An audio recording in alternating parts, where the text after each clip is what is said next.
You are looking at Julian's pronunciation guide, where we look at how to pronounce better some of the most mispronounced words in the world, like this other curious word. But how do you say what you're looking for today? Let's learn how to pronounce the name of this phobia. An interesting phobia name for more phobias. Make sure to stay tuned because we've got loads of interesting one here. So this is the fear of little people, or as Wikipedia says, of dwarfs. Even though I know it's not politically correct to say dwarfs, but little people, let's say. I'm just quoting Wikipedia here. Achondroplasiaphobia.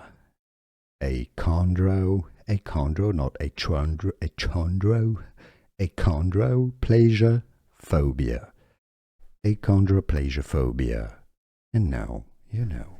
Here are more videos on how to pronounce more confusing words and names too many mispronounced. Like this video if you found it useful. I appreciate your support. I'll see you soon and thanks for watching.